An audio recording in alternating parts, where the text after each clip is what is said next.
Hello, everybody. Welcome to Gigs. This month we are talking about programmers and being a programmer and getting to be a programmer in the industry. Thanks for being here. If you have any questions while we're talking, feel free to ask them in the YouTube chat. I'll be checking that and pulling questions from that as we go.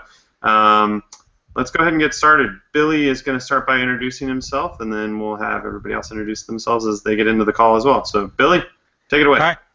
Thanks, Grant. My name is Billy. I am a lead gameplay programmer at Epic Games right now. I started as a student at the University of Central Florida. I studied computer science, got a bachelor's degree in that. Then I went on to, they had a game development focused grad program called the Florida Interactive Entertainment Academy, or FIA for short. Went there, had a great time, learned a whole lot. Was able to get an internship at Midway in Chicago, which was completely not prepared for, having lived in Florida my entire life. So Chicago was not kind to me.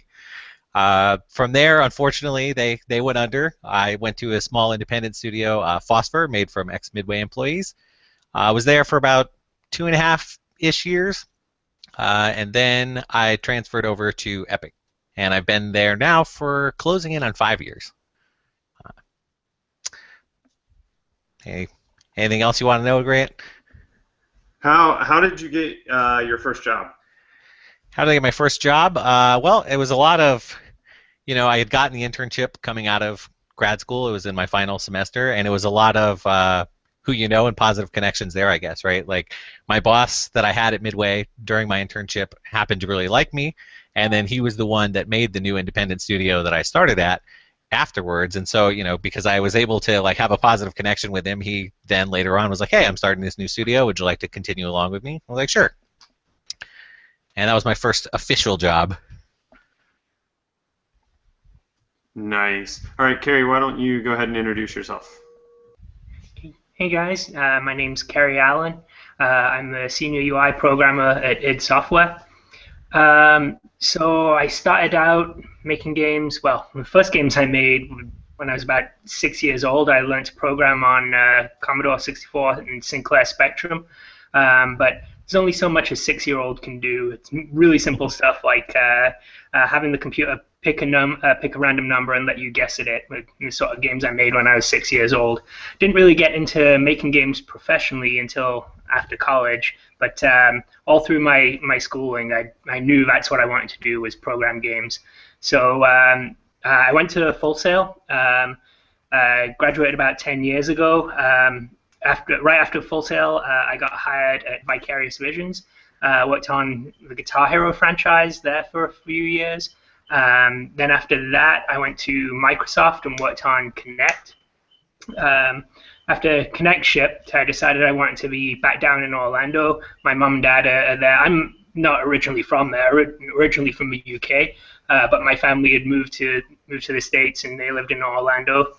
So I moved back down there to be with them for a few years and work at EA Sports. So I was there for about 3 years, and then a brief stint at a company called Darkside. We were working on a game called Phantom Dust. You guys can check out the story on that.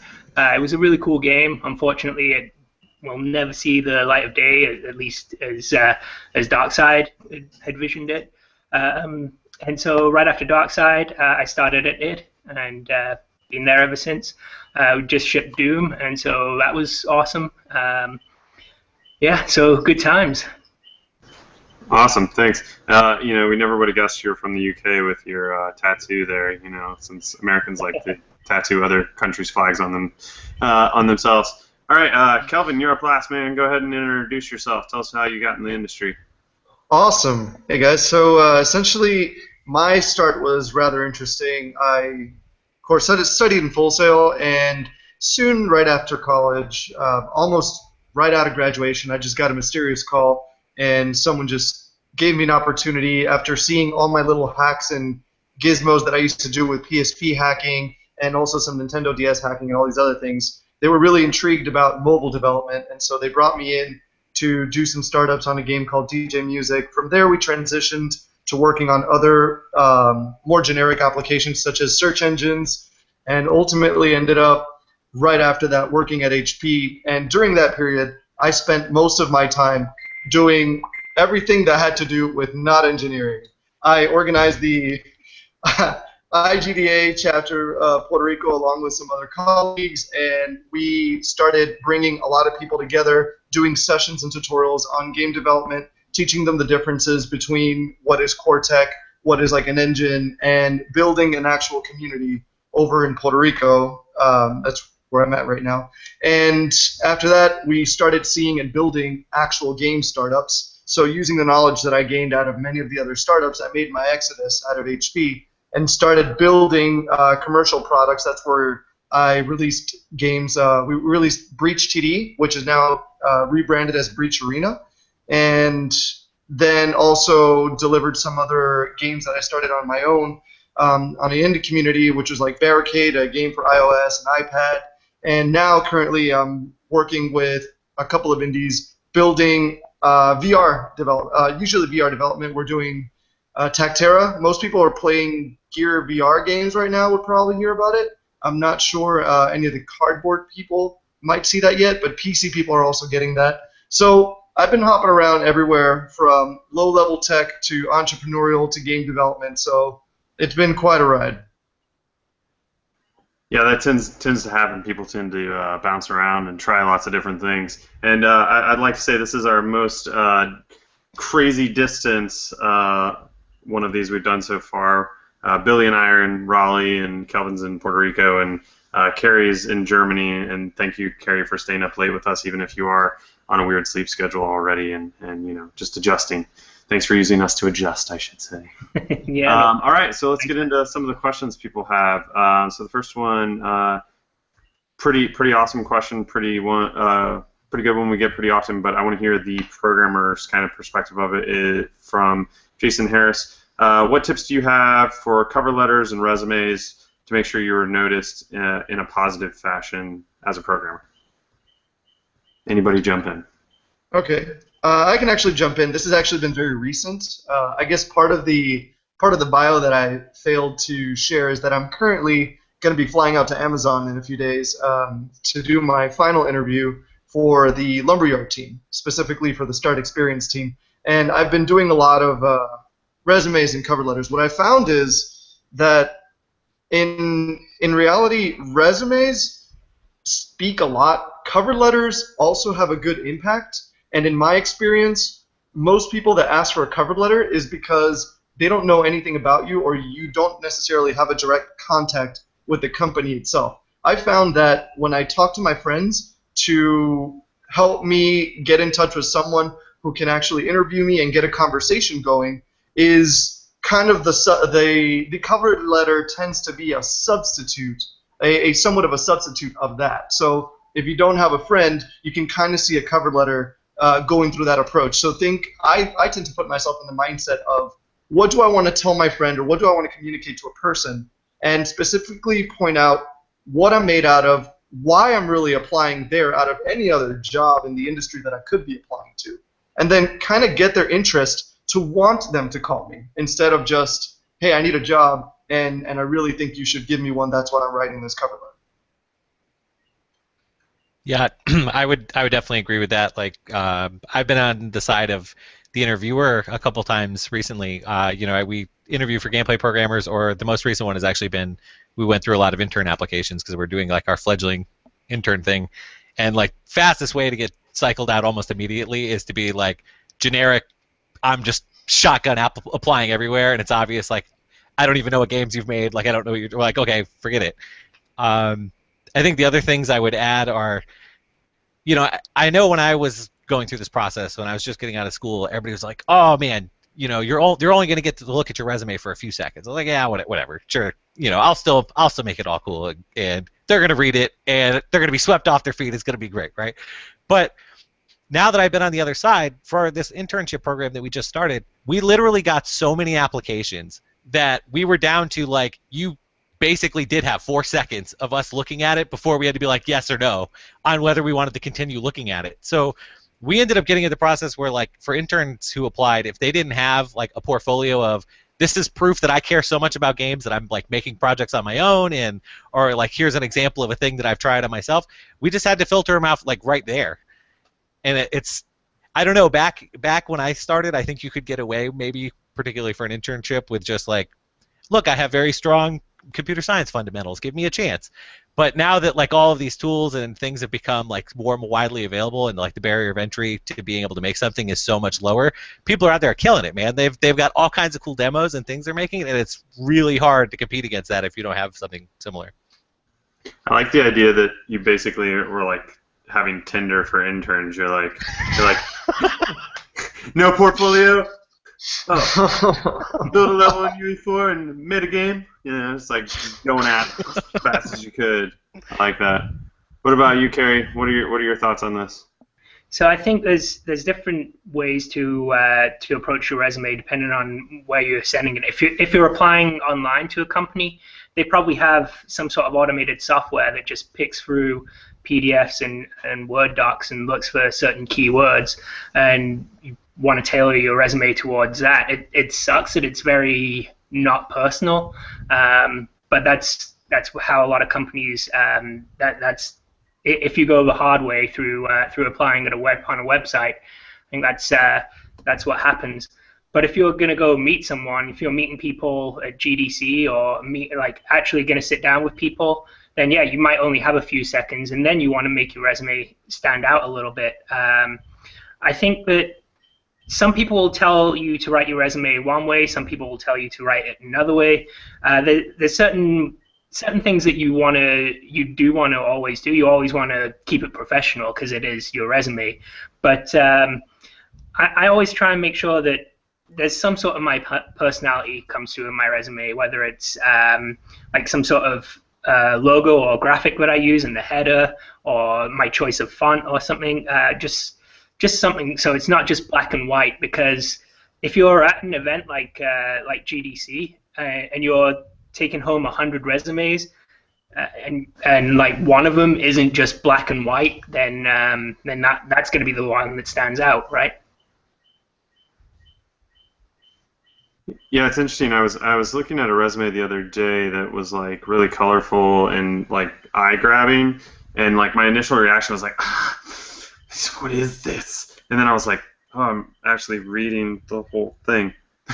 So that's how you stick out on as Doug already has claimed here on Resume Tinder. Sometimes you just gotta. Don't just go with the fish picture, you got to go with something like skydiving. You just got to go crazy. I liked what you guys were saying about the cover letter being a substitute for knowing people. I never thought of it that way, but that's actually really true, because a lot of times what I encourage people to put in a cover letter if one's asked for is the same things that I would tell my friend that I was applying, like, hey, let them know that I'm a big fan of their game and whatever. Funny story, I wrote a cover letter to apply to Rocksteady a few years ago, and my whole cover letter was about how much I love the Ninja Turtles, because there was this rumor going around that they were making a Ninja Turtles game. So this whole cover letter was like Ninja Turtles, Ninja Turtles, Ninja Turtles, right? And I'm like, even your name is Ninja Turtles, Rocksteady, yeah! And I sent the resume and cover letter through a friend, and he didn't even read, through like a friend's friend, he didn't even read the cover letter, and then I like emailed him like a week or two later, and I was like, hey man, I didn't hear from you. And he's like, yeah, so we saw your cover letter and we're making another Batman game, and we figured you wouldn't want to work on that because you're a big Ninja Turtles fan, so don't write your cover letter based on a rumor. Write it on known facts and known facts about yourself. So that was pretty hilarious. I was like, yeah. Actually, for what it's worth, as an ending note to that, I was surprised to find out companies like, for example, Oculus specifically, they really don't have a resume. If you apply, I have a friend of mine who actually was able to get me in touch with their one of the HR managers, and I went to Facebook. I applied with my things, and it required a cover letter and everything using the entire format. But then when my friend sent my information in, I sent her, the HR person, an email saying, oh my gosh, hey, I'm really sorry. I forgot the cover letter. Here it is. And I made sure I delivered it in less than 24 hours after that. And I just got a reply saying, oh, don't worry, we don't use cover letters. So like the system takes it in, but they don't really read it. So take it as you will, but it's important information to know in case you're like freaking out so much about your cover letter. I think definitely Resume Tinder is the game to play, and cover letter is very good support. Yeah, and I think it is important to note, like, if a place doesn't have a place for you to submit a cover letter, they probably don't want one. For example, Epic doesn't have a place to put one in, and so I just went and was, based off of a conversation that we had on a former one of these, on a past one of these, I went and asked, and they're like, yeah, we don't look at cover letters here. So it's it's interesting. You can tell usually from the website if one is of value. If it's just like email your resume to HR, then you should include a cover letter. If it's like a form and it like asks for a CV and like a portfolio, then they tend to not want a cover letter. All right. So next question, kind of a follow up to that one. As a programmer, what are some things I can do to increase my chances of getting an interview in my CV experience, projects, etc.? Any good tips? That's from Jean-Francois. So, yeah, what do you guys look for specifically in programmers? I think it's good for entry-level programmers coming right out of college. I think it's good to show stuff on your resume that you didn't have to do for school. Like everyone from your class is going to have the same project that they did for that class, right? You all got the same assignments.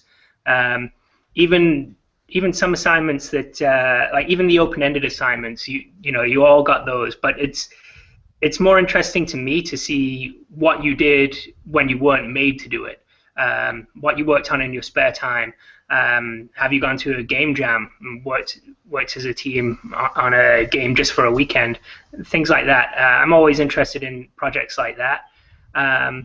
Yeah, just really anything that you can do outside of class to really show your interest and show that you've gone that extra mile. Yeah, I think in my experience when I was running the different indie startups as well as the some of the legitimate startups, I had to hire a lot. Well, I had to look into the potential hires, and one of the things that I noticed was a very common theme of I know this language, I know this framework, and they really wouldn't have much to prove it, and that's kind of obvious, right? You don't just want to go up to someone and just tell them what you're made of. You want to show them what you made. And one of the things that caught our attention, and I brought three programmers into our team, and when I made the decision, comparing to the other programmers, the one thing they had that stood out from all the others is that when they said they knew a technology, they didn't just have a demo of something. They had a completely released, finished product that showcased that they know this thing. And I'm not saying like, oh, you know how to write a stack, go build an entire solitaire game. That, not necessarily, but you can say, I worked on this completely released project and I implemented this subset. And that alone just demonstrates that it can be a finished demo, but make sure the demo is finished, not a prototype. And that goes a long way to demonstrating that what you build, you commit to it to the end. And that's usually what my team was looking for. Anyone can code. You can go to Codecademy, you can learn a few things, you can go anywhere and learn how to write something. But we want people who can say, I'm going to start this and I'm going to finish this. That's a whole lot more valuable for a team's perspective on a business standpoint. Yep, I'd echo pretty much everything they both said. I mean, that's what we look for, and like I mentioned earlier, we may have only spent a couple seconds on each resume, but if that resume had a portfolio link and they go there and they have like a GitHub code sample and then they've got like, look, I did it this way. Now I'm spending several minutes looking. I'm like, oh, this is actually kind of interesting. Let's take a look, right? And that code sample actually tells me a lot about you, right? Like I can figure out like your coding style, like the kind of things you do and don't do. Do you actually understand like the fundamentals of C++? What I'm looking for, those kind of things. And so, yeah, I have that like quick lever, the Tinder thing. I gotta swipe real quick. But once I pick you for the first part, if you have enough stuff for me to look at, I'm gonna go look, right? So I would totally agree with that. Like being able to show extra stuff that you did and then go one step further, have the GitHub link, have a code sample, like show me that you actually know the things that you're talking about is really good. Because I think the ones that we filtered that actually had gotten past the initial one, when we looked, we're like, okay, we can't actually tell if they know C++ that well, right? Like maybe they just did this, and we don't even know what language they did it in, right?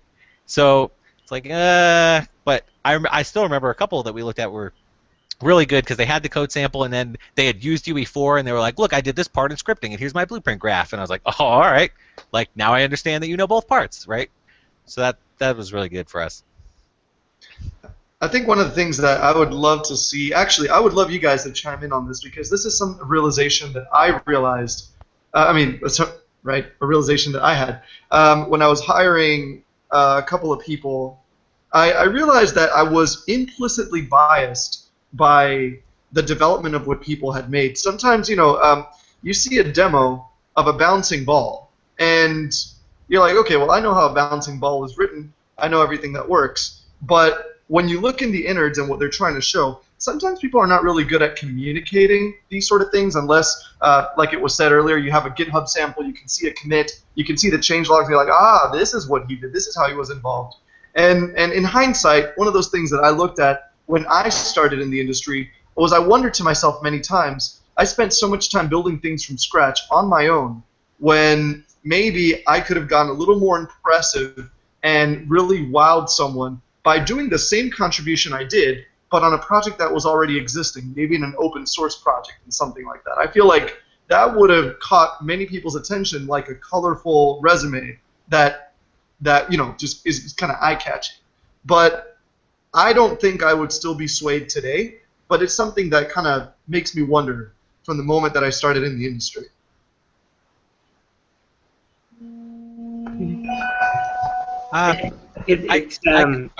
Oh, go ahead. No, you go ahead.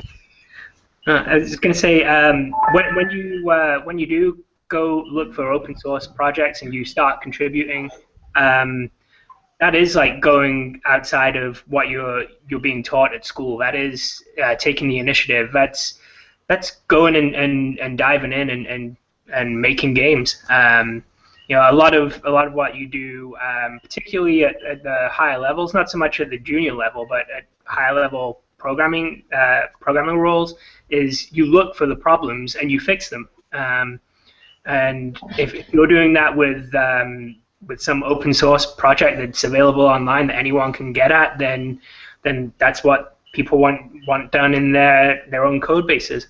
So I think that is a good sign. Yeah. Yeah, I was gonna say too, for me the important thing is like if somebody participates in that, to actually be able to make it very clear what their contribution was, because a lot of times it's like, well, here a whole bunch of people worked on this. Here's my demo, and you're like, okay, well I don't know what your part is. For all I know, you could have done the background art and not had anything to do with like programming at all, right? Like I don't know. I thought the implicit bias thing was actually interesting too, though, because I kind of thought something about that recently too with some of the demos that we have been seeing for that were coming in on the intern things, because some of them were visually like amazing, and you would hope that the person who is determining if you're going to be a programming intern, right, is not caring about that, right? They're supposed to be like, okay, I'm going to look at the quality of your code, and that's all I'm going to do. But they're still people too, right? Like there is that implicit bias where you're like, oh, that looks awesome. I want to go look at it, right? And I am so much gameplay over graphics, but it can happen. So I'm not saying run out and go contract a crazy artist to make something amazing, but if you can bump the quality level of whatever you're submitting visually up a little bit, even within your programmer art, it's probably worth it. So what I'm hearing you say is that if you're doing a group project, make sure to call out your stuff specifically, just like on Tinder, you don't post a picture with a bunch of other people. How are you supposed to know which one is you? Right, man, sorry, it's just coming full circle. So I think that's interesting. I was actually going to ask about code samples, and I kind of have another funny story about myself. I like to talk about my great failures here. So I have a code sample. I think it may still be up on my website because I think it's hilarious at this point. I don't really code professionally anymore, but I got one job with it. And then I got a second job with it. And when I was at id Software, we were working extremely hard on Rage, and I was a producer, but I was doing tech production, so I was looking at code and I was evaluating code. I was helping find crashes and stuff. And one of the guys, he goes by Bargle. I think I sent him a message and I was like, man, this crash is really obvious. And I was like, here it is, and it was his code, which I didn't mean it to be insulting, but we were working like, super late hours. The next day at lunch, we're sitting there, and he's like, hey, and we're all sitting there as a group of us. He's like, hey, did anybody ever tell you your code sample is shit? And I was like, what? He's like, it's got a memory leak in it. I was like, what? He's like, yeah, and he had printed it out, and he's like, right there, there's your memory leak. I had 6 other programmers review that thing, including a professor, and it still had a memory leak in it. So all I'm saying is be super cautious, because you never know when years later it's going to come back and bite you. So if you're doing code samples, it's good to make sure that that thing is also on your resume to talk about, as well as the thing that I've found. So cool. Man, that was all great stuff. I just find that story hilarious because I failed miserably. Chris Pioli asks a question that I think it follows along pretty well of what we're talking about here. So he says, what are some good programming exercises to learn and understand how to do any of the following things, like shaders, low-level memory management, linear algebra, 3D math, physics, to the extreme of building your own engine? For example, I guess just what are some places that you look, or how do you find challenges to help you learn new things? How do you find new challenges to help you learn new things is the core of that question, correct? Yeah, really, yeah. Like, is there a place that inspires you, or like, is there a website or a book that you found that is like, hey, here are some things you could build, or or do you look at something in a game and you're like, hey, I want to learn how to make a shader that does that? So I can speak out of working with people who are going into a company looking for a job and showcasing that kind of thing, but also as a developer myself, looking into that. One thing I always like to find is, what is a technology that impresses me? What is a company that does something that really impresses me? Right now, I'm working on a lot of VR stuff, and in the past 3 months, I've learned pretty much a full sail equivalent curriculum, just grinding in and just reading books, reading articles. And most of the time I did feel kind of stuck because I wanted to learn more, but there isn't that much of a cohesive knowledge about everything just yet. So some of the things that I found that a lot of people, I was actually talking to some of my friends at Unity who are working with the VR editor in Unity, and they kind of shared the same thing. Usually they want people who are really passionate about finding out and trying to learn things that isn't necessarily readily available, knowledge that you just kind of have to engineer yourself and figure out. And I think that reminds me a lot of what Jonathan Blow once said, that he was talking like, just if you find a problem, just do your best to try and solve it and try to learn something about it on your own. Try to really be creative about what you want to learn and teach yourself without necessarily having someone give you an answer. And more along the lines, in the future, you come to realize that you're paving a way to learning something. So generally, when you want to become inspired to see something, just find something that really amazes you and think about, don't try to find out how they made it almost immediately. Try to just get creative and try to imitate something, even if it wasn't the exact approach that they followed. And you'll find that a lot of times you're going to find other things you find to be really inspired of. And that produces a lot of prototypes. You start playing around with some things. And before you know it, you might even accidentally end up with a portfolio of really impressive stuff to show people. I think that you have to break it down based on your own passions, right? Like, you can't just you can't just sit down one day and make an engine, right? An engine is a pretty big undertaking, has lots of smaller components. And I think you have to really think about what each of those components are individually. Like, if you want to work on some physics stuff, if you want to start out with your engine doing physics, then think of like something cool to you. When I was a student, I wanted to make my own engine and I wanted to do physics, and I thought, you know what, I've never made a pool game, so I'm going to make I can model a pool table. It's pretty easy. It doesn't take a modeling degree to do a pool table. And I can model balls. So I'm gonna do that, and then I'm gonna make a pool game, and I'm gonna do that to really learn the physics of that I want in my engine. and that's how I did physics in my engine. Then you find another little problem for your rendering. Find another little problem for networking. It's always got to be based on your own inspiration. I think if you just think, okay, engine, this is like the top goal. That's what I want to get to.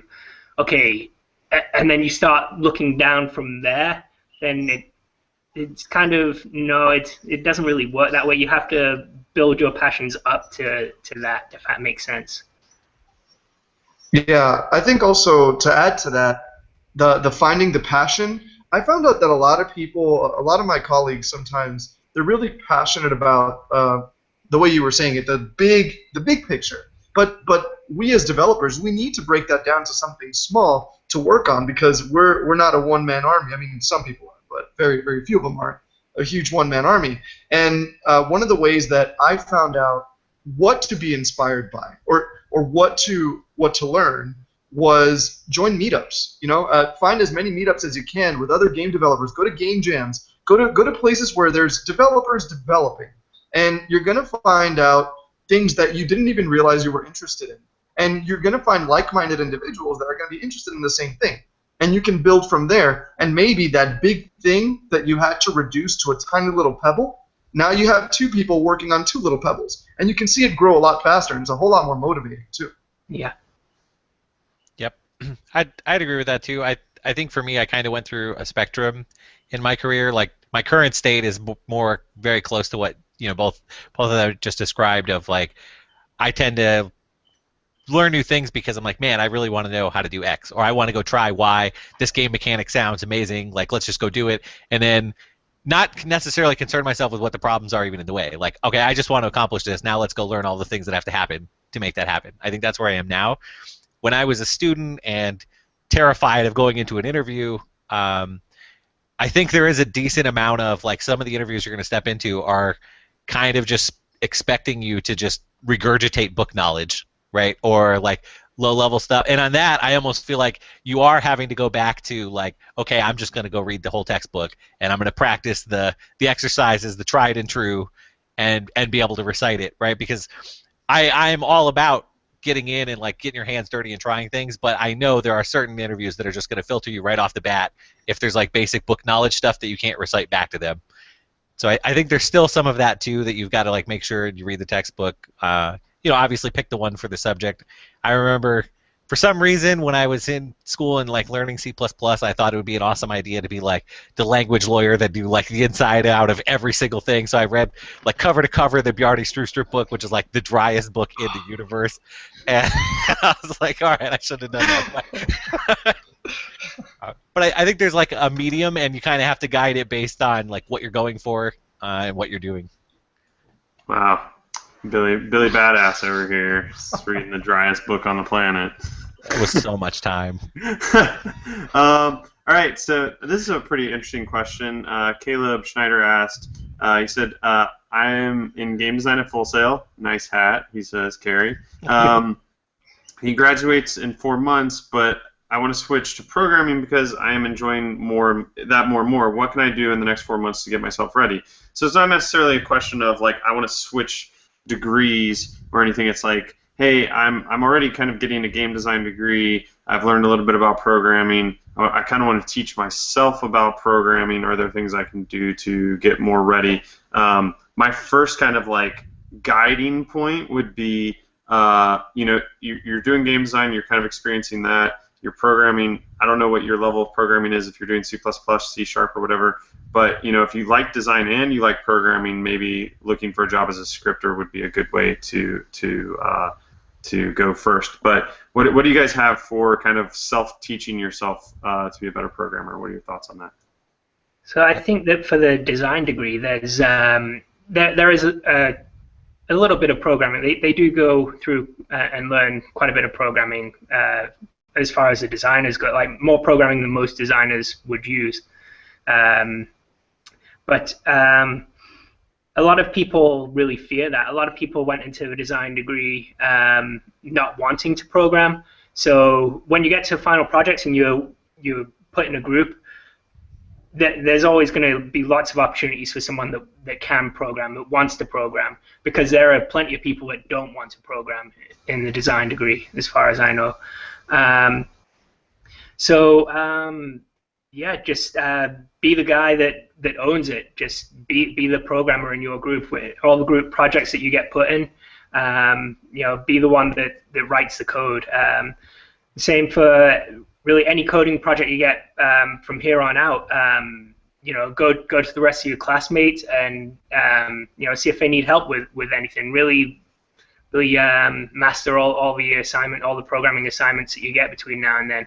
And then try and pick up some stuff on the side. Try and go to a meetup, like I mentioned game jams before. Try going to a game jam and try your hand at programming at a game jam. Try being a programmer there. It's always a good opportunity to try something new. Try something that you might not be very comfortable with. Kind of get outside of your comfort zone, because you're only going to be working on the project for a weekend, and if it fails, which sometimes projects do fail, you've only lost a weekend. But you've probably gained a lot more in knowledge just from that weekend, from failing, than you would have done if you were just sat at home for the weekend. Did you have a follow-up? Because if not, I was moving on to the next question. Yeah, I think one of the very important follow-up to that is that a lot of people are nowadays really interested in programming. Programming is kind of seen like a superpower nowadays. And the really important thing is that with great power, I'm not going to finish that. But the thing is, because I don't want to get copyright takedown. Okay. But what I'm trying to get at is I have a lot of people actually approach me about wanting to make games. Right now, I'm surrounded in an environment where the game development industry embryo is only just starting to kind of like twiddle and begin to hatch. And a lot of people ask me, like, I want to learn how to program, I want to do all these things. And as soon as you drop down some C++, you show them data structures and algorithms, they're like, okay, I'm not interested anymore. So one thing that's really important to do is, if you're coming from a designer mindset, if you're coming from that angle, I'm going to assume that you have a very content-oriented perspective in games, and programmers don't necessarily approach development in games as a content-oriented project. It's more of a mechanics, algorithms, machinery. It's the nuts and bolts. So if you don't find yourself to be a nuts and bolts thinker kind of person, you think more about the creative aspects, creating things like that. I think what Grant said about going in as a scripter is kind of that little happy medium that you can achieve. But if you still want to kind of dive in deeper, coming from a designer angle, try to work your way from high-level language to low-level language so that you don't burn out your interest, because that rabbit hole goes really deep, and you'll be there more than a lifetime. So, just really find out if it's what you want and kind of ease yourself into it, because you can easily just kind of lose interest if you tackle on something too complex or too hard to grasp. Yeah, that's actually, I think, where I was going to go with the follow-up also is, particularly while you're still in school, I think like a really cool thing about the education system, like particularly like the programs like FIA or Full Sail that are game-oriented, is if you have the faculty available to you, like to go talk maybe to the programming professor if it's something you're really interested in, because I found often people who don't have like the formal education part don't know what they don't know, right? Like they're like, oh, okay, I know the syntax, I can compile it and it functions, but like there's so much more beyond that to like actually doing your job well as a professional programmer. And like a traditional, if you'd gone through school and like, okay, I'm going to do computer science, you probably would have covered like a decent chunk of the things that people are going to expect of you, but maybe not so if you're just doing it as a hobbyist thing. So like a professor might be really good while you're still there to point out like, hey, you better, you should go check this out, maybe you're weak here, because we don't have at Epic, at least, like we don't have a requirement when you apply that you have a bachelor's degree. We don't care. Like some of the best programmers we've seen are self-taught. But they had, the wherewithal to know, like, here are all these other things that I better make sure I learn and how I approach this, or I'm not going to be successful. Yeah, that's super true. All right, moving on to the next question. Ibisic, I don't know how to pronounce that, sorry, asked, if you're a good C# programmer, does that automatically mean you wouldn't be considered for a job in C++ or a similar language? So if you're good at C#, would you not be considered for other lower level languages? Is that what the Yeah, question? like if you're more C#, I guess high level, and it's not necessarily saying you don't have C++ experience, but if you feel like your expertise is C#, would you be considered for a C++ position, or would that automatically rule you out? Well, I think it just comes down to the position you're applying for, right? I think there's a lot of positions out there that are really open to C#, especially now with all the game engines kind of making it easier to script and code. Unity, for example, is so popular as of late, and people are most of them are doing C# instead of that Unity script that they had. Although, half and half, but ultimately, it really just comes down to what job you're looking for. If you want to work in the core, it's not that common to find C# projects that are built in core. But if you're going to work in games, then probably gameplay programming might have a little more opening. It really just comes down to where you're applying to. Usually, there's a skill for every position that they're looking for. I feel like it'll really depend on the place as well.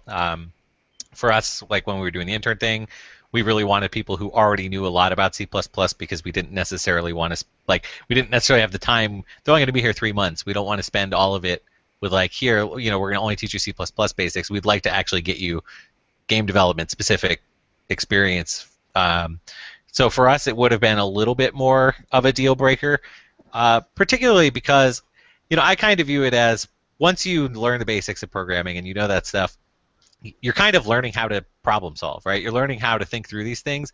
And so I would expect like a professional programmer to not actually have that much problem being able to switch languages once they get into the swing of it. It's going to take a while to actually think like a C++ programmer or a C# programmer. If you're going from one to the other, right? Your initial transition will be I'm programming C# in C++. There's going to be things you do wrong and weird, right? But often it's well, okay, if you are serious about this position, the C++, why didn't in the application process you show me anything you actually working towards it, right? If you're just coming in well, I promise you I can switch when I get there, you could have shown me something that you already worked on and had an example. Yeah, that's kind of funny. Actually, I had a personal anecdote one time. I transitioned into a team. They were working on a Unity project, and I'd been working on Objective-C for an iPhone game, and before that I had just been doing some C++ work. So I'm super fan of the Yoda conditionals. I had just been bitten by the assignment bug within an if check for too many times, and I was no, I need to adopt the Yoda conditionals. And then for those of you who don't know, it's basically instead of if variable is equal to true, instead use if true is equal to variable. And you'll get a compiler error on C++ if you misintentionally have only one assignment operator.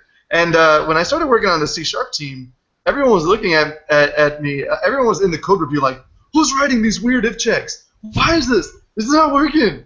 Why do people do this? And I'm oh, I'm just, because it's type safe. It's don't you know? C# already protects you for that. It'll give you an error if you do the assignment within the if check. And I'm I don't know, man. I'm in my C++ mindset right now. So I had to go in and just kind of adjust my style so the whole team works. So it's true, you do have a kind of a ramp up switching between different languages, and that's something definitely to consider, especially with companies. That said, though, big companies would definitely working on very low level tech and stuff will definitely need some C++. Also, if you guys are interested in doing more of the startup environment or the indie scenes, keep in mind that these companies don't have large budgets and they don't have a lot of time. They have to hit the ground running as fast as they can. So they need the most efficient tool to get a prototype out there, get something to show other investors, get more funding, and keep building and growing the company. So most of the time, you're not going to find yourself writing really low-level code because there's just no budget or time for it. So it's very important, once again, it really depends on where you want to work. You can get really awesome, sweet jobs, and you can work on really sweet games with C# only. But there's a time and place for those. All right. So everywhere that I've worked has basically done C++ for their main development, and then some places have used C# for tools. Depending on the position that you're applying for, you're going to get a programming test. And if they're going to be looking for you for a C++ programmer, they're going to give you a C++ programming test. And if you don't know all the low-level things that you'd be missing if you only knew C#, you probably won't pass that programming test. So you'd probably, if you are interested in transitioning from C# to C++, then yeah, just grab a book on C++ and just dig through it. You'll probably whiz through most of it, but the pieces that you'll kind of stick to are the pieces that are missing from C#. And those are probably a lot of the questions that you'll get asked on the programming test that you'd otherwise miss. That's true. Actually, when I interview engineers and when I interview them with my peers, one thing we're pretty lenient on is syntax. Sometimes, some people do whiteboard programming for interviews. Other people, they give you like a paste bin and you copy and send some code. And ultimately, syntax is something that, unless you have a compiler, you might miss a semicolon or stuff like that. That, yes, you shouldn't miss it, but it's kind of forgivable. I think one of the things that really programming tests are trying to assert is your knowledge and understanding of systems development. You may know C#, but do you know what a linked list is? Do you know what a stack is? Do you know how to build a tree? Do you know what a red and black tree is? Do you know how to balance one? Do you know, so algorithms and data structures trump syntax. So if you're trying to get into a job and they're only accepting a different language, just review the syntax, know the syntax, but know that the most important part is that you understand your algorithms, you understand your data structures, because that's what makes a programmer a programmer. I'm sorry, engineering, right? That's what makes an engineer. And most of the times when you're working in games as a programmer, you are engineering. So anyone can just learn the syntax, but it takes real knowledge, and that's what we're really interviewing you for, to find out if you know that knowledge, not just know how to write in that specific syntax. Yeah, that's super true. I guess it's a good question to kind of ask you guys. Odell asks, how hard do you think it is going from a software development company to a game company as a programmer? Ooh, I can tell you that. I actually went through that. I spent 3 years working at HP doing diagnostic software. We were doing diagnostics for CPU. Oh, I was doing the CPU one. My teams, other ones were doing hard drives and memories and stuff. And really, it's kind of funny because I'm spending my entire day just writing assembly code and figuring out what the thermal trip of a processor is to shut down a computer, and writing algorithms and stuff. And then I'm kind of like getting a weird eye from my manager because he sees things on my desktop that shouldn't necessarily be there, like DirectX SDK installer and OpenGL Visual Studio project. And you're like, Kelvin, we're using Linux here. Why is there a Visual Studio installed on your laptop? And so we had one of those understandings where it's kind of like, just focus on your own thing. But one thing that's really important is that engineering in general will come in either flavor. What I found out in my experience, everyone's mileage may vary, but in my case, what really changes is the work environment and the final product. I've worked on systems where I have to, do the physics, and I'm calculating different physics and collisions and stuff like that, or I'm trying to set up a rendering, like this really nice scene with reflections and I don't know, like parallax effects and whatnot. But in the end, what I'd finished working at HP was a black little terminal telling me, okay, the computer is working fine. Versus in game development, you see a guy jumping around and shooting, and you're like, yeah, man, I made that. It's like, oh, man. So like, I think in the end, I'm really glad I transitioned because I just cannot find myself building something so uneventful, yet very important. The work was very important. But don't be so intimidated about going from a software engineering background to a games background. There is some level of adjustment that you need to do, but it's more of an industry thing rather than an actual skill set thing.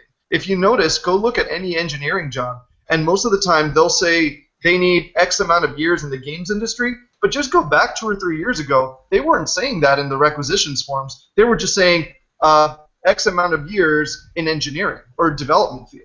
So it's really more of just like different terms get played back and forth. But you're automatically capable. You just got to speak the lingo and know how the game is played in the games industry, and that's really your process of adaptation. That's the only real major transformation you have to go through. Do you think that having experience as just a software engineer or a software developer at a non-games company is a good way to transition? And I mean, having done that, and then for Billy and Kerry, what do you guys think about hiring people who don't have a games background but have a programming background? Yeah, I think it's programming. Well, I don't want to just say programming is programming. There is little differences depending on what you're working on, but it is a translatable skill set. If someone hasn't worked in games at all, but they've got a pretty substantial software engineering background, then yeah, I'd say that they're qualified to work in games. It's more on a case-by-case basis. I'd want to sit down with them and talk about what they know and talk about the things they've worked on. But yeah, the skill set translates. It's more of an industry. It's more of a cultural thing, really. The difference between software engineering and game development. I think it's just cooler to work in a game studio. Like, it's just the place you want to work, right? Like, we all work in some really inspiring places for game developers, and we all find our passion is for game development. I personally couldn't sit down and code for 40 hours a week on something that wasn't a game. That would just bore me, and I'd be no good at it. But I'd have the skill set. I just wouldn't have the motivation to do it. But if you can get over that as you transition from one to the other, then the skill set, I think, translates pretty well. Yeah, I'd kind of mirror part of that. As like, I agree that like the core skill set does transfer. I have no problem like if we hire somebody who comes from a different industry, but I definitely try to like prod them in the interview more on a couple things. Like the cultural thing is a big one. A lot of people coming from other industries are used to working almost predominantly with other engineers or maybe like a product manager. You come into games and you're like, oh wow, now that I'm interfacing with artists and designers and like marketing sometimes and like all these different things, and it is kind of an extension of the skill set too to be able to be like, I can go to a designer and explain this ridiculous technical concept to them in a way that they understand, not being a programmer. We can have a back and forth. We can work our way through stuff, right? And we've had people who are tremendously talented programmers who are just awful at that part, and they ultimately tend to not work out very well, right? Like that's, if you're not used to working in a group environment of like tons of different disciplines with all different opinions, like that can be a weird transition. And then the second part I would say is like, for Epic, for our gameplay programmers, because we tend to work super close with our designers, we kind of expect that our gameplay programmers, when they apply, have a little bit of gameplay designer in them. Like, they play a ton of games, they can at least deconstruct like the design of how a system would work. They can talk about it intelligently. Like, we're not expecting an engineer to go run off in the corner and go design this whole thing, which, I mean, some of them can do that, but we don't expect that out of them. But you also don't want, like, you're paired with the designer, we're working together. He's like, oh, I think we should use a bit of this game and a bit of this game. And you're like, oh, I didn't play any of those. Oh, okay. Well, it's a little bit like this. I don't know what you're talking about. Oh, okay. Well, and like they don't want to like you're just grinding, the whole process to a halt when you don't have that like point of common interest. So, I think if you're going to make the transition, you should definitely be like all in about games. Kind of try to work on those skill sets. They're not like mandatory, I'm expecting you to design a whole thing, but it is, I think, a part of our job if you're a gameplay programmer. Yeah, I agree with that. Actually, for those that are actually interested in going into games and are software engineers, I'll share you something really interesting. While I was at HP, I was just about to leave to start working on my on like all my games and stuff, and I was really on fire. I had just gotten back from GDC. It's like that time to like quit whatever job you're doing and go make some games. And I talked to some of my colleagues, and I was just really curious. So I just gave them a challenge. these guys are software engineers. They're not game developers. And I told them, hey, you know what? I'm curious. How about we do like a little challenge for each other, and every week we'll just do a little something. And this time, let's just write a solar system from scratch. And you know what? Let's do something. Since you guys aren't really familiar with like rendering and any of this stuff, how about we just grab X and A? And you guys can just build it in X and A. It's even C#. We were all C++ programmers. And one of the guys is like, I don't feel very comfortable with C#. I rarely ever do it. I'm like, well, you can do it in C++. It's just you got to learn the Direct 3D 9, in this case, the 9C SDK. And he was like, okay, well, I'll figure it out. By the next week, everyone actually turned it in. And everyone's code was working beautifully. There was a whole like particle systems. There was like actual like lighting setups with asteroids, and I was actually really surprised. I'm like, these guys didn't have to go take a course on rendering to figure this out. They had never done this before, and they just kind of followed the instructions and figured it out on themselves. And that's a testament to say that, you know, if you are software engineering and you want to get into games, just like we said previously in this talk, you know, go out and build your prototypes. Don't be so worried about it. You can demonstrate that you're capable of doing it. We already know, but prove it to us so we have more information to back you up on during an interview. We can talk to other people who aren't really sold yet and be like, well, consider this, consider that. All right, well, we have time for 3 more questions, and I said this in the chat, but if you have any questions that didn't get answered, don't worry. We're going to do another programmer panel with 3 other programmers in a few months, and I'll have those questions asked then. The next question that I wanted to have was from Doug. What are good ways to prepare for programming tests? Okay. Yeah. Go ahead. Okay, I was just gonna jump in. This is kind of later at the like. I'm assuming you're getting there's because there's normally 2, right? Like you probably have the one up front that's maybe a paper test or online or whatever, like it's a screening test you do, and then you might be physically on site in an interview and have to do a test. And that's the one I actually wanted to talk about because it's the one that Grant likes sharing his story of failures. So this is where like my big story of failure comes in. I knew there was going to be a whiteboard involved for like the places I was applying at the time, right? Which is one thing you should like mentally prepare yourself for, like even getting in that process.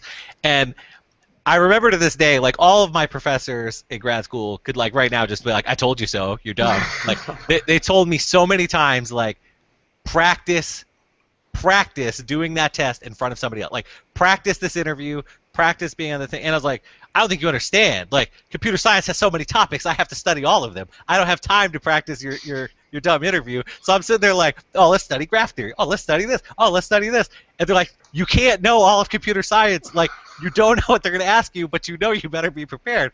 And I just kept ignoring him. I go into this interview. I'm left-handed. I'm not ready for like this marker catastrophe, like writing on a board. I end up getting marker all down my hand, all down my arm, like, and I'm looking at it and I'm already kind of embarrassed. But then I'm like sweating like crazy because I'm like all scared about it. So I don't even think. I just wipe it all over my face like this. And then I turn around because I'm like, all right, I'm done. I finished the problem. People in the interview just blow up laughing at me. And it ruined me. And I'm like, what did I do so badly that they are laughing at my face? And they're like, oh, no, it's just like you look like a raccoon because you have black lines all over your face. Like at that point, it was over. It didn't matter what they asked me for the rest of the interview. It could have been like, let's spell your name. Like I was done. I was a broken, like shivering individual. And so almost more than anything else going into an interview or programmer test, please practice the process. Like grab your friends, go stand in front of a whiteboard, let them ask you all kinds of awkward, crazy stuff, and then just see what that feels like where you feel like you're being silently judged the whole time with everything you write on a board. That's amazing. I think one thing, not just talking about practicing, is you got to be prepared for anything with the test. So I often tell the story of I was interviewing to be for a programmer position at I think it was Namco Bandai, and they were starting the PC division. They hadn't had one, and I got there and they were like, "Here's our programming test," and it was like a written test, like like multiple pages, like you would take in school. And I look at it and I go, this is in Java. This is a C++ position. What's the Java test for? And they're like, oh well, we're all Java programmers here. You're the first C++ person we've ever talked to, so we don't have a C++ test. So I didn't know Java very well, so I just proceeded to rewrite their test in C++, and then complete it. And they ended up offering me a job, which I didn't take. But a year later, I met somebody who was working there as a C++ programmer, and somehow we started talking about programming tests and stuff, and they started describing this test. And it turns out that a year later, they were still using the test that I had written for them. So because there were no C++ programmers there, so they were just like, oh, we'll just use this one that some random C++ Full Sail, like not even done with school guy wrote. So I was like, I'm sorry, that test was probably really bad. But you never know. You always got to be ready for. You never know what you're going to go into. So it is important to practice and also just be ready to be in a situation that might be a little different, a little uncomfortable. Most people who program, I know, are not best at talking in front of people. So just you never know. You never know what's going to happen. Yeah, I think it's super critical to know and recognize it's true. You cannot know everything, and the chances are that your interviewer doesn't know everything either. That's one reality we tend to always forget in the heat of the moment. We think that this person knows everything, and we're looking like a fool. When I was interviewing at Unity once, that was an interesting thing. One of my colleagues, a friend of mine, who was interviewing, he was like, listen, I'm going to ask you all these questions, and to be honest, I don't even know the answers, but I have the answers in this little piece of paper. I just need to know if you know them. So sometimes, you'll come to an interview, and you think this person knows something that you don't, and the chances are you probably both don't know it. But that said, one really important thing is, super pro tip, guys and gals, if you're going to go program to a programming interview, bring your own markers. Bring your own markers. Find the really skinny ones that let you fill out an entire board, and make sure you bring at least 3 colors, 3 syntax colors, right? Your classic blue, your black, and then some of your green for your comments. And you'll be amazed at how much more useful it is when you can kind of just scratch out and kind of play around with your own things. But more importantly, when you're getting ready, the best way to prepare for something is to just do it. If you don't have a friend, really just look at any algorithm you're trying to solve, pull out a piece of paper, and just solve it. Don't write on your compilers, don't write on your computers. You've been doing that for years. The compiler already tells you what's wrong. You're not really learning anything. And what you're really learning on a whiteboard test, for example, is real estate. You just want to learn that you can write your code and not run out of space, right? And that happens to us way too often. I mean, I'm one that does that. The real key thing to remember here is that you're having a conversation with your interviewer. It's not about giving them the right answer. Don't look for the right answer. Just sit down and have a dialogue with them. They just want to hear your thought process. Talk about what the problem is. Talk about where you want to go with it, how you want to solve it. The truth is, there's a million ways to skin a cat. And there might be the most optimal way, but they're not necessarily expecting you to throw out the most optimal way. Maybe you can surprise them by asking them clever questions about it. It's like, but why do you need to know if it stores this? Is it because you want to store integers instead of doubles? Really kind of just own in and probe their mind as much as they're probing yours. And you're going to find out that the conversation in the interview is just going to flow a lot more naturally. Right. Yeah, and if you're writing a loop or a function, don't write the body and then open it and then close it right away, because you will run out of space. But so I only really know Full Sail's program. I assume all the other computer science or game development programs out there are kind of similar in the structure. Basically, the first half of Full Sail's program teaches you programming fundamentals. That teaches you about data structures, about all the algorithms that you'll need to do anything that you're going to do from day to day, basically. The second half of the program is more about specialization. That's where you have like an AI class, you have a networking class, you have a rendering class, and all of those things are really good to know. They're really important, but like if you're not going to be an AI programmer, you're probably not going to use stuff from the AI class, but you will use everything in that first half. Like the first half, no matter what kind of programmer you become, you'll use everything in the first half. So sometimes it can be good to go back and brush up on the data structures and brush up on classes, brush up on inheritance and things like that. All the stuff that you probably haven't really looked at, you haven't had to answer test questions about since the beginning of your degree program. Go look at all those things, because those things are going to be hit really hard on the programming tests. But yeah, it is really just an exchange of ideas, an exchange of just two professionals talking about what they know. Really, is the best way to describe an interview. Don't think of it as like I don't know. Before I went to an interview with the gaming industry, my first job interview, I was really stressed out. It was, I don't know. It was just really nervous, and that's not really how a gaming interview should be. It should just be just like if you and me were to go out and just sit down, maybe grab a beer and just tell me about what interests you and tell me about what you know. Just think of it like that, because if you get the job, I might be a guy that you sit down with at lunch and we grab beers and you tell me about the problems that you can't solve and we talk it out together. Yeah. Yep. I totally want to follow up on that one more time. It's just like like echo what they're saying about the conversation part, and it took me so long to realize that. Like two different parts of it. Like one, it is a conversation, and they know that they're gonna ask you random questions that you're not even remotely prepared for, right? Like you have no idea what this guy's gonna pull out of his head, right? So they might start giving you hints, right? Like they're kind of prodding you, because what they're really trying to find out is that you can problem solve and how you think your way through this problem. But I know when I first started doing those, the second they started giving me a hint, I was like, oh my God, I'm failing. They're just giving me the answer now because they're done with me. Like, they're just being polite. Game over. And then I would just like torpedo my emotions down, and like the interview's over, because I'm like, oh, they're still talking. Right, and it's terrible. So like that's the first one. And then the second one, now that I'm on the flip side, right, I'll get people and I'll look at their resume and I think they did something really cool, or I want to ask them stuff about like games that we worked on, how they would improve them. That is such a slam dunk, easy layup for the interviewee, right? Like that is designed to put you at ease and like to give us a cool common thing to talk about. So if you show up and then can't talk about your projects, or you're like, oh, I've never played any of your games, then I'm like, oh, that was a guaranteed thing we would have had in common that you could have wasted like at least 10 minutes of our interview about, but now you threw it away, and I'm going to have to pull some crazy question out and be like, boom, here's some graph theory questions. Let's talk about those instead.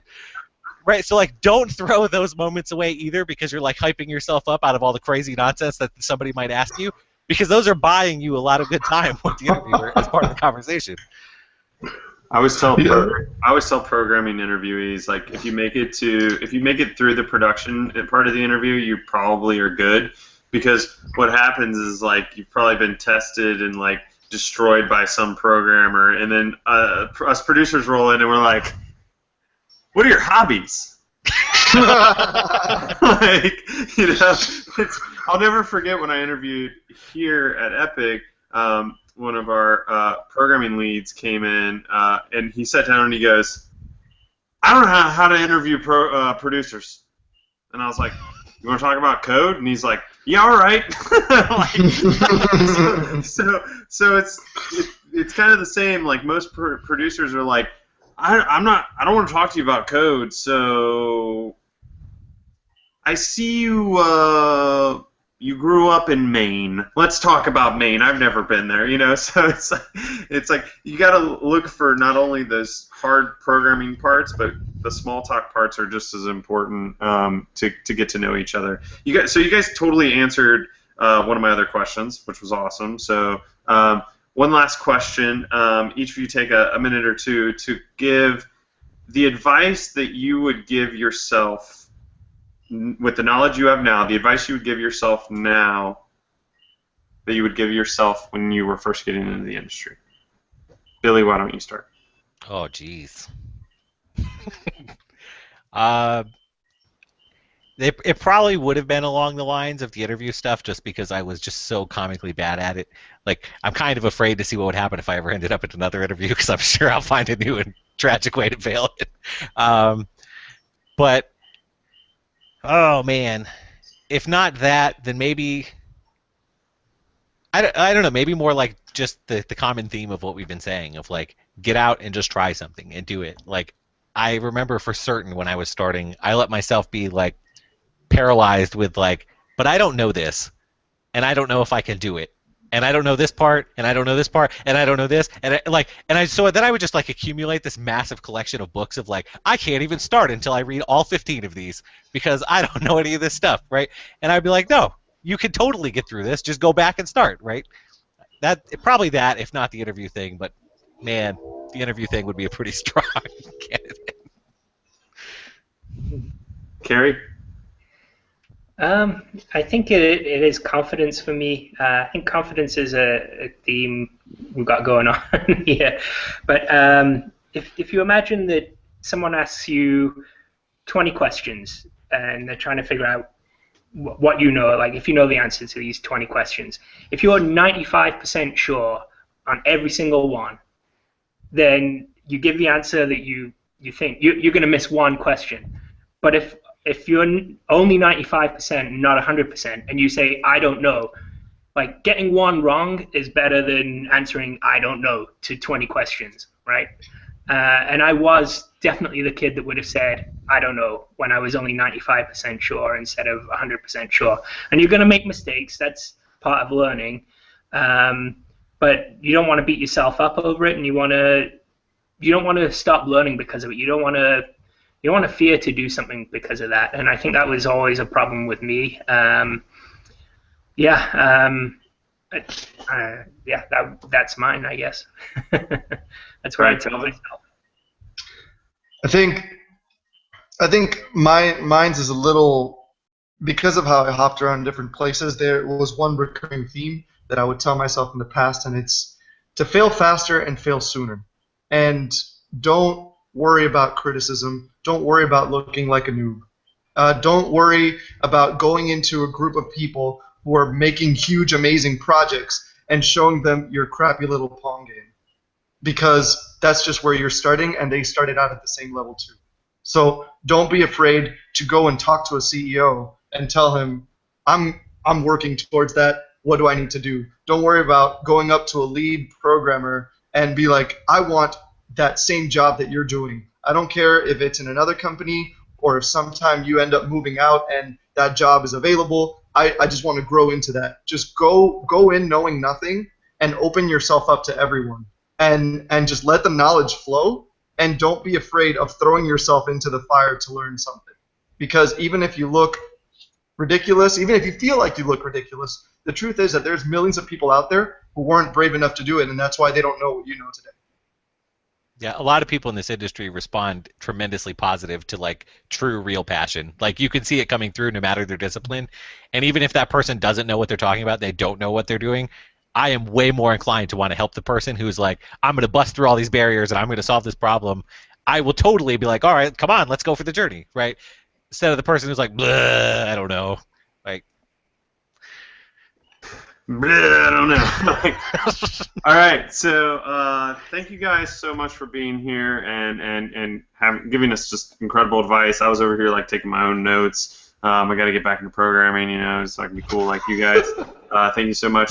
Thank you, everybody who watched and submitted questions. Like I said, if you had a question that we weren't able to get to today, don't worry. In the next few months, we're going to have more programmers on to answer questions, so we'll get to your questions first. And before we say good night, if you'd like to make sure to not miss one of these moving forward, feel free to subscribe on YouTube or like our Facebook page, which is in the description down below. All right. Thanks, everybody. Bye. Bye. Bye. Thank you.